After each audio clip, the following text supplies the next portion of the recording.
Hey, what's up YouTube? Drew back here with Moto Adventurer. Welcome to Dayton Dirt Riders. This is my motorcycle test and torture facility here in the Gym City. Today I wanted to take a few minutes and talk to you about some of the Shinko tires that I've raced with and taken some of the, the rally and whatnot this year, and how I've enjoyed those and pros and cons and all that good stuff. So stay tuned.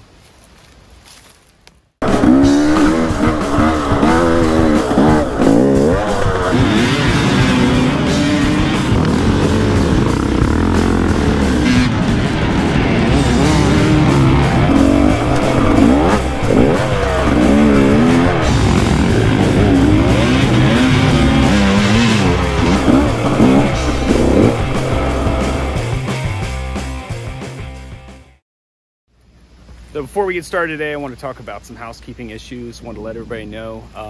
A few months back, beginning of the season this year, Shinko went ahead and sent me 3 different tires to test. In that time, I've also purchased 3 tires of my own. So all the stuff we talk about today, none of this stuff is stuff that Shinko has asked me to say. All they said was, hey, take these tires and test them out and let people know what you think. So today is what we're going to talk about.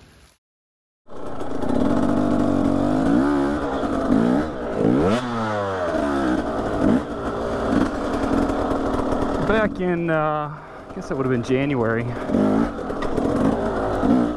talked to the guys from Shinko, and they sent me some tires to test, like I said earlier, because I'm doing cross country, kind of got the blog thing going and whatnot. They sent me the 216 MX front and the 520 dual compound rear to test out. And on the 216 front, that comes in 2 sizes for 21-inch rims, one being the 190 fatty and the what is that? Is it 90-90-21? Yeah, hey, did you see that deer just now? There's the other one. Yeah, that's the wild thing about being here. It's two bucks. We're just standing right here just now. Anyway, so they sent me what we would call, a normal 90-90-21 and a 190-21 fatty, which is what's on here right now. So at the beginning of the race season, I was using the 190-21, which is on the Husky right now, and I have used that this entire year since before the first race back in, I want to say that was March. It's the first race in March. It's now late October. We got 2 races left. So I've done 8 races with KXCR plus 2 with IXCR on this tire. And then I ran the 520 dual compound on the rear for, I want to say, at least 3 races, plus, days like today where I'm just out here, tooling around at Dayton Dirt Riders, just trying to brush up my skills and whatnot. This is not the trail I meant to take. That's all right. The downhill's a little steep. That stuff has been on the Husky for a while.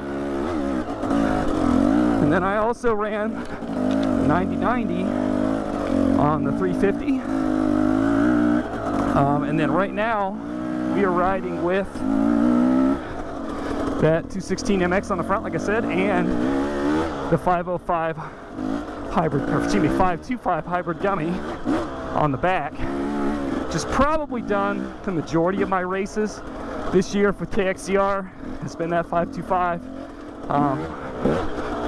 So anyway, let me talk about some comments from different ones. Obviously, I'm out here riding in the woods and running obstacles and wildlife. So I'm gonna be a little scatterbrained, and as you can tell, I'm huffing and puffing at least a little bit.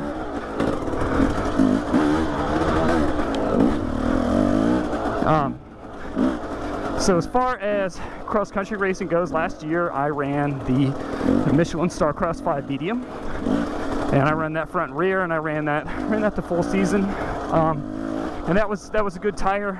When I compare that to the 216 on the front, I admit that I like the 216 better. Hey, we've seen this trail already. While I would like to act like I could speak like intelligent, there goes that buck again, intelligently about all that, and I wish that I didn't sound like a complete company man. I don't really know why. I feel like the 216 bites better. I think a big reason why I like it more is just because it's the fatty. So the bike is, you know, the front tire is just firmer. It doesn't seem to deflect off of all this crap that we obviously have no shortage of. When we go down the creek, never going this way. We'll see if we get stuck. So that fatty is great for that reason. Where I was running the 90/90 before, so that probably plays a role. Now the rear is a whole different discussion. Obviously the intermediate terrain, that thing's great because it's hard enough to handle the clay. But obviously what we're looking at right here is my bread and butter. I'm not gonna act like I'm great at this enduro stuff, but I love finding these rocky creeks and just getting lost in them. I like going to Saddleback in northern Kentucky. Anywhere I find a rock bed, I'm gonna go play in it. That's my first go-to. So that that 520 DC was really good at that. It gave me a lot of flex, get up on those rocks and not get stuck. You know, I told myself, don't get the bike all muddy. I guess we're gonna do it anyway.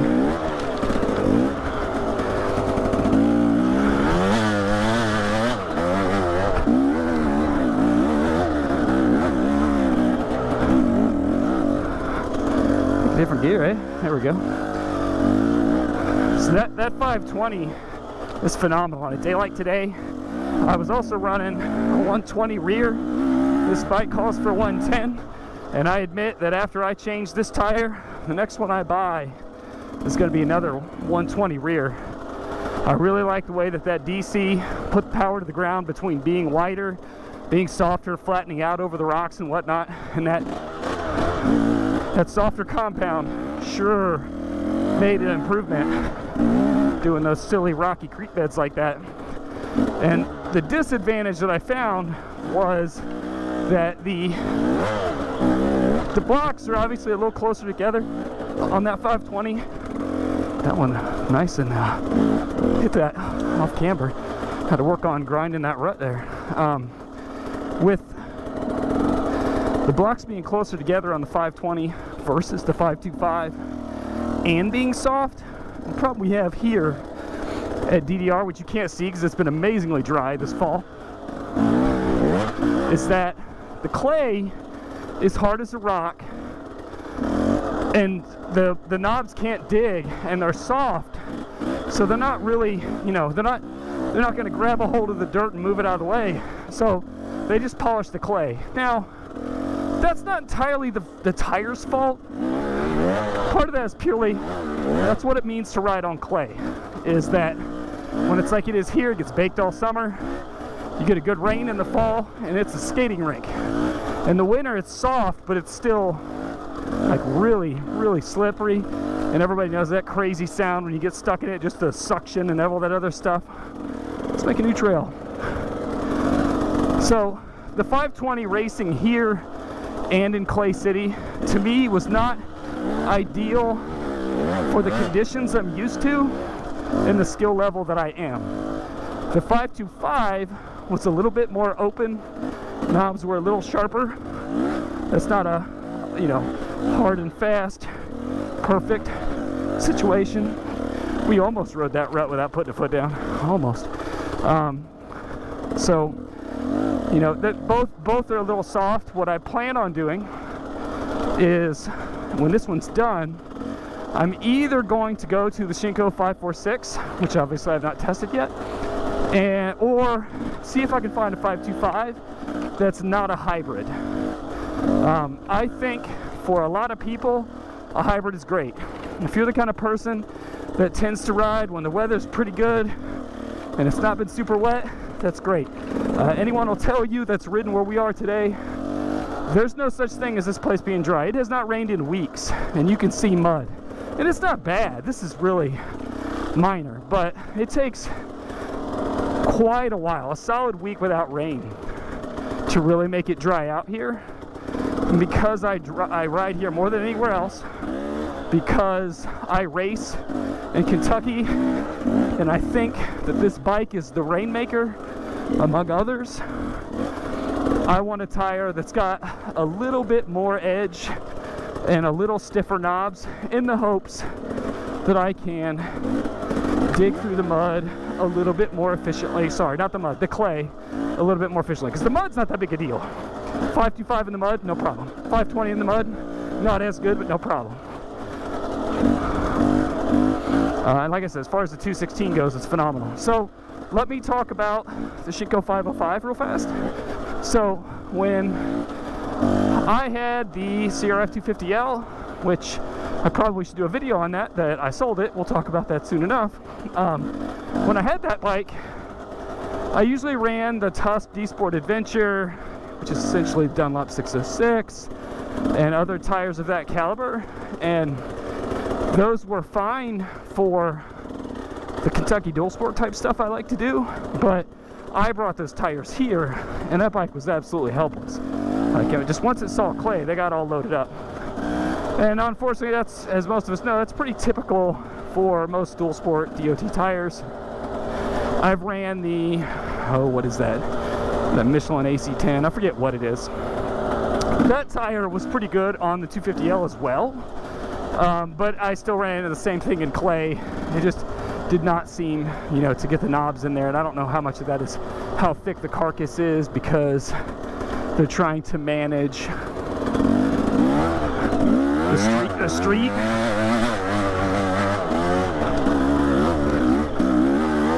Or what? But it was tougher.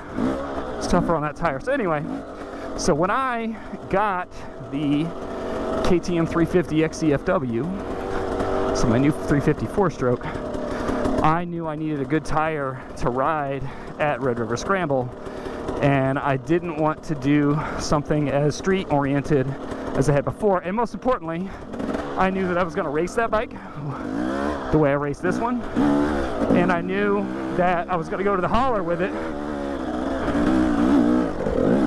on the uphill and the log cross. I love it. And since I knew all that, I wanted something a little more aggressive. So I looked through Shinko's catalog, you know, on Revzilla, Rocky Mountain, all that good stuff, and found the 505. I made a wrong turn here. Let's see if we get in there this way. And I knew that a lot of people had been running the 505 hybrid gummy, and I think the same thing as the 520. That's a tough choice. There'd be a lot of stuff that would go into making that choice, but there's a lot of good reasons to run the 505 instead. Blocks are a little bit closer together, so 505 is close together, 520 further apart, 525 even further apart, all that stuff. So there's good reasons for all that. But in this case, I wanted a traditional size tire, or type tire, traditional rubber compound. So I ordered the matching front and rear. My biggest concern is, like, I love this 216 front, but if you're going to do dual sport, if you're going to touch pavement, you're going to be on, you know, any hard stuff like that, you're going to tear it up. And so I wanted something that had knobs closer together. Now, I'm sure somebody at Shinko right now is cringing because I decided to put dirt tires on my street bike, and I rode it on pavement quite a bit when I was at the rally. And to me, it's actually a selling point. I literally reached out to them, and I'm like, hey, you know, what do I got to do to get DOT certification for these? And there's this other podcast about that. You know, lots of people can tell you. I forgot which way to go here.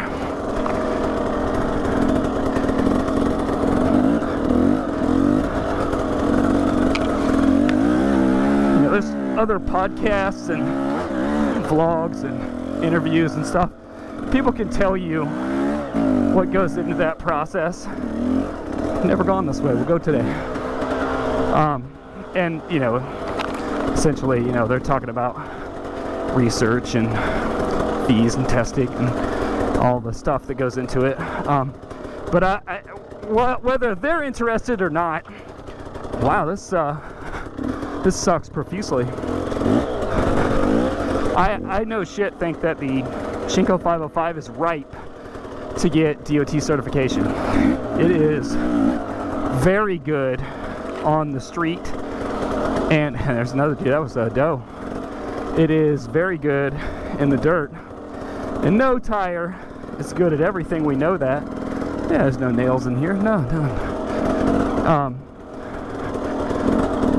But that 505, man, it does such a great job of splitting the difference, of being a tire that's very capable off-road, very capable, while also being a tire that I trust in the dirt to get me where I want to be. Easy way or the hard way? Let's do the hard way. So we're coming up here slow.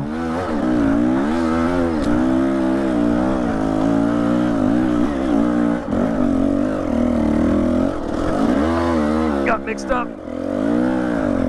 That 525, just going over those roots. Try to keep that front wheel down, and stalled it. Oh. Yep, I was way back there, just grinding it the whole way.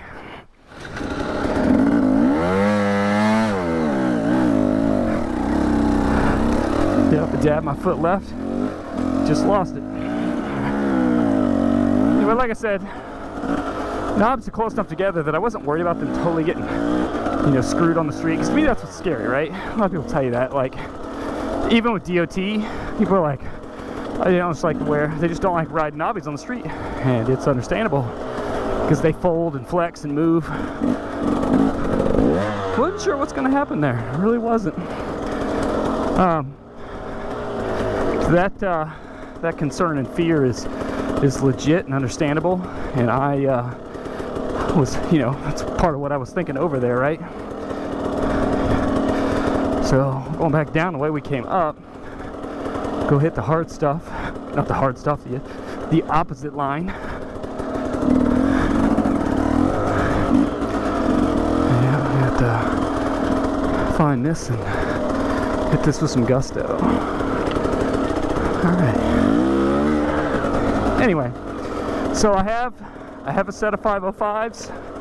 I think it's a 504 front, 505 rear, because that's Shinko does that numbering convention, one number for front, one for rear.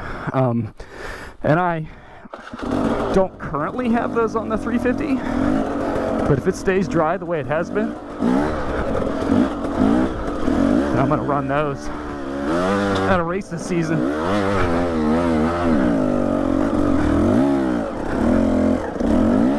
Should have hit that with more gusto, but we're getting it in there. No, I'm not exactly hard enduro material, but I admit that's what I'm working to. So anyway, as far as the 505 goes, I took it to the scramble, I took it to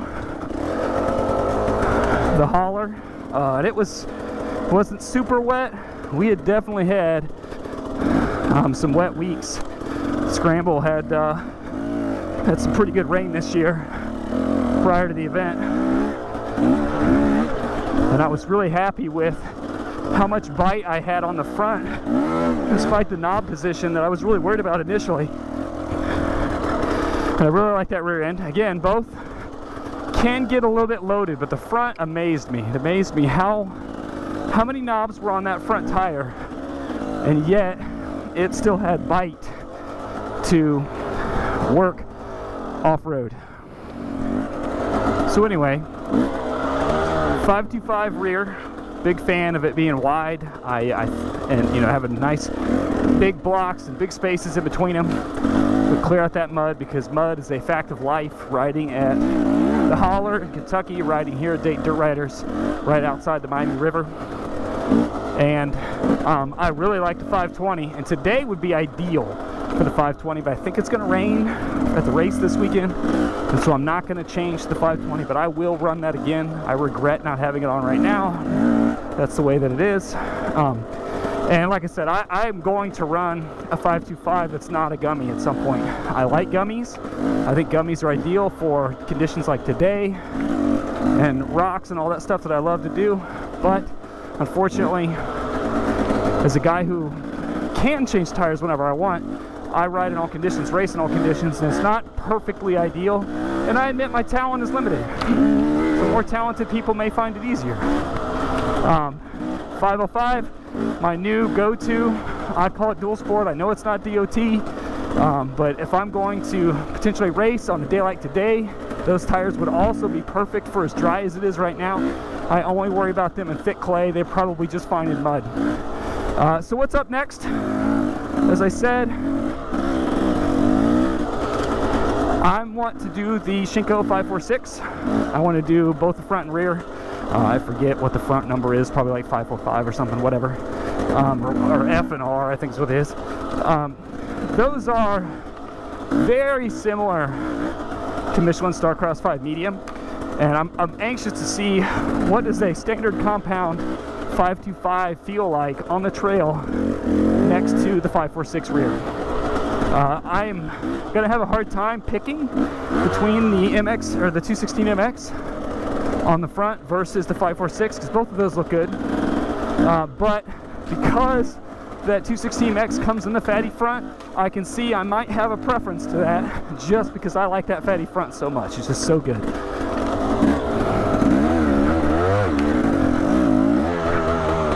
Obviously, I imagine some of you have ridden a lot of these different tires, so hit me with the comments below about what you've run, what you like, and I look forward to catching you down the road.